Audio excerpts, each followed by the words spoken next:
Bismillahirrahmanirrahim. Assalamualaikum warahmatullahi wabarakatuh. Izin untuk Bapak Andri Noviar, AM, Eskom, Mkom, selaku dosen pengampu matkul pengantar teknologi informasi. Di sini saya ingin menyampaikan materi mengenai pengenalan memori. Nah, lanjut kita masuk ke materi. Pengertian memori. Memori merupakan bagian dari komputer yang berfungsi sebagai tempat penyimpanan informasi yang harus diatur dan dijaga sebaik-baiknya. Nah, jadi memori adalah bagian komputer yang digunakan untuk menyimpan data dan informasi, baik sementara maupun permanen. Memori biasanya disebut juga dengan istilah komputer storage, komputer memori, atau memori. Merupakan piranti komputer yang digunakan sebagai media penyimpanan data dan informasi saat menggunakan komputer. Nah, baik, ini adalah hierarki memori. Nah, jadi di sini ada 5 ya. Yang pertama ada register prosesor ya. Nah, ini berada di level teratas. Informasi yang berada di register dapat diakses dalam satu clock circle CPU. Yang kedua ada primary memory atau executable memory, berada di level tengah. Contohnya RAM primary memory diukur dengan 1 bit dalam satu waktu. Secara relatif dapat diakses dengan cepat dan bersifat volatil, atau informasi bisa hilang ketika komputer dimatikan. CPU mengakses memori ini dengan instruksi single, load, and store dalam beberapa clock circle. Dan yang ketiga, secondary memory. Berada di level bawah, contoh disk atau tab. Secondary memory diukur sebagai kumpulan dari bytes, block of bytes, waktu aksesnya lambat dan bersifat non-volatil. Informasi tetap tersimpan ketika komputer dimatikan. Memori ini diterapkan di storage device, jadi akses meliputi akses oleh driver dan device ya. Lanjut, yang keempat, alamat memori berdasarkan atas keperluan penyimpanan informasi. Ini dikenal adanya alamat memori mutlak atau alamat memori fisik. Berdasarkan atas kemudahan tata olah, dikenal adanya alamat memori relatif atau alamat memori logika. Nah, lanjut yang kelima, jenis memori dan alat memori. Alamat memori. Pada memori kerja, alamat mutlak adalah alamat fisik pada memori kerja.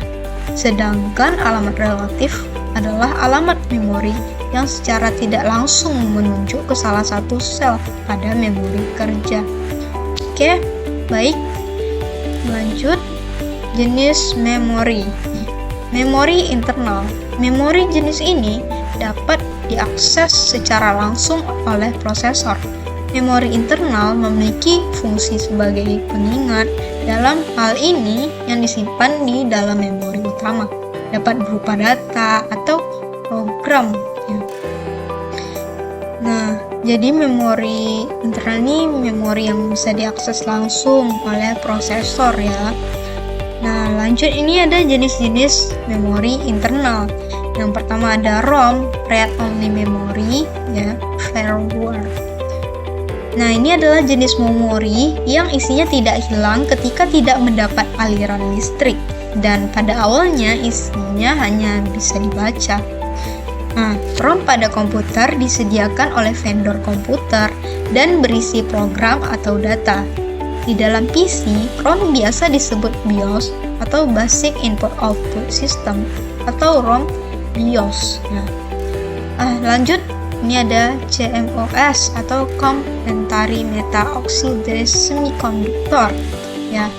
Nah, jadi ini jenis chip yang memerlukan data listrik dari baterai ya. Chip ini berisi memori 64 byte yang isinya dapat diganti ya. Lanjut, ini RAM atau Random Access Memory ya.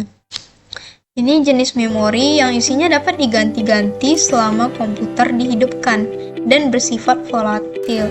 Selain itu, RAM mempunyai sifat yakni dapat menyimpan dan mengambil data dengan sangat cepatnya.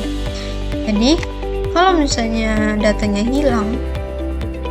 hilang saat komputer dimatikan ya. Ya, ini hanya menyimpan data sementara saat komputer digunakan ya. Oke, lanjut. Ini ada DRAM atau Dynamic RAM. Nah, ini jenis RAM yang secara berkala harus disegarkan ya atau direfresh ya agar datanya tidak hilang ya. Dia digunakan sebagai memori utama. Baik, lanjut nih ada SDRAM atau Synchronous RAM. Nah, jadi dia jenis RAM yang merupakan kelanjutan dari RAM telah disinkronisasi oleh clock system dan memiliki kecepatan lebih tinggi daripada DRAM. Ya, jadi cocok untuk sistem dengan bus yang memiliki kecepatan sampai 100 MHz. Ya. Nah, lanjut ini ada DIMM ya, atau Dual Inline Memory Module. Jadi bentuk fisik modul RAM ini digunakan di komputer. Dia berisi chip RAM yang dipasang di slot motherboard ya. Kedua belah modul memori ini aktif. Setiap permukaannya adalah 84 pin. Ini berbeda ya daripada SIM yang hanya berfungsi pada sebelah modul saja ya. Oke, lanjut. Ini ada Tank Memory ya. Ini memori berkapasitas terbesar ya. Memori ini berkecepatan tinggi dan lebih mahal dibandingkan memori utama. Berada di antara memori utama dan register pemroses. Dia berfungsi agar pemroses tidak langsung mengacu kepada memori utama, tetapi di cache memori yang kecepatan aksesnya yang lebih tinggi ya. Metode menggunakan cache memori ini akan meningkatkan kinerja sistem. Oke, baik. Ini pengenalan komputer dari memori eksternal ya. Jadi, ini merupakan memori tambahan yang berfungsi untuk menyimpan data atau program. Konsep dasar memori eksternal adalah menyimpan data bersifat tetap ya. Nah, jadi data tidak hilang meski listrik mati ya. Memori eksternal ini mempunyai dua tujuan utama, yaitu sebagai penyimpanan permanen untuk membantu fungsi RAM dan yang untuk mendapatkan memori murah yang berkapasitas tinggi bagi penggunaan jangka panjang. Ya. Oke, lanjut. Ini ada jenis-jenis memori eksternal. Yang pertama ada DASD atau Direct Access Storage Device. Nah, ini perangkat penyimpanan yang bisa mengakses data langsung ya tanpa harus diurut. Contohnya ada hard disk, ada CD ya, ada SSD ya, dan lain sebagainya. Dan yang kedua ada SASD atau Sequential File Access Storage Device. Ini data hanya bisa dibaca secara bulutan, ya tidak bisa langsung lompat ya. Contohnya ini ada pita magnetik ya. Oke, lanjut ada punctual card. Nah, ini media penyimpanan lama ya, berupa kartu kertas berlubang ya. Dia digunakan pada komputer generasi awal ya. Ini berdasarkan karakteristik bahan pembuatannya, memori eksternal nih digolongkan menjadi beberapa kelompok berikut ini ya. Dia dari semenjak tahun 1979 ya. Ya, semenjak generasi awal.